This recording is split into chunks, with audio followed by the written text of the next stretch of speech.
ಪವಿತ್ರ ಬಂಧನ ಧಾರಾವಾಹಿ. ಹಲೋ ಸ್ನೇಹಿತರೆ, welcome to vital serial episode YouTube ಪೇಜ್ಗೆ ಸ್ವಾಗತ. ಸ್ನೇಹಿತರೆ, ಇನ್ನೂ ಯಾರೆಲ್ಲ ನಮ್ಮ ಯೂಟ್ಯೂಬ್ ಪೇಜನ್ನು ಸಬ್ಸ್ಕ್ರೈಬ್ ಮಾಡಿಕೊಂಡಿಲ್ಲವೋ ಸಬ್ಸ್ಕ್ರೈಬ್ ಮಾಡಿಕೊಳ್ಳಿ ಹಾಗೂ ಪಕ್ಕದಲ್ಲಿರುವ ಬೆಲ್ ಐಕನನ್ನು ಪ್ರೆಸ್ ಮಾಡಿ. ಏಕೆಂದರೆ ನಾವು ಹಾಕುವ ಪ್ರತಿಯೊಂದು ವಿಡಿಯೋಗಳು ಎಲ್ಲರಿಗಿಂತ ಮೊದಲು ನೀವೇ ನೋಡಬಹುದು. ಸ್ನೇಹಿತರೆ, ತಡ ಮಾಡೋದು ಬೇಡ, ಯಾರು ಸ್ಕಿಪ್ ಮಾಡಬೇಡಿ, ಪೂರ್ತಿಯಾಗಿ ವಿಡಿಯೋವನ್ನು ನೋಡಿ. ಸ್ನೇಹಿತರೆ, ಇಂದು ನಡೆಯುವಂಥ ಪವಿತ್ರ ಬಂಧನ ಧಾರಾವಾಹಿಯ ಮತ್ತೊಂದು ಇಂಟ್ರೆಸ್ಟಿಂಗ್ ಸ್ಟೋರಿ ನಿಮ್ಮ ಮುಂದೆ. ರಾಧಿಕಾ ಅವರು ಅಂದರೆ ದೇವನ ತಾಯಿ ದೇವನನ್ನು ಇನ್ನೂ ಕ್ಷಮಿಸಿಲ್ಲ. ಪವಿತ್ರಗೋಸ್ಕರ ದೇವನು ಪರದಾಡುತ್ತಿರುವುದನ್ನು ನೋಡಿ ರಾಧಿಕನಿಗೆ ತುಂಬ ಕೋಪ, ಸಿಟ್ಟು ಬಂದಿದೆ.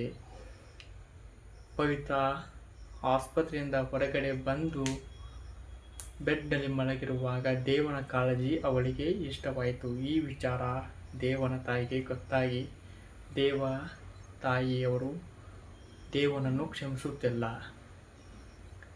ತನ್ನ ಅಮ್ಮನ ವಿರುದ್ಧ ದೇವ್ ನಿಂತಿದ್ದಾನೆ ಅನ್ನೋ ಸತ್ಯ ರಾಧಿಕಾಗೆ ಗೊತ್ತಾಗಿಬಿಟ್ಟಿದೆ ಏನು ಅನಿಸುತ್ತೆ.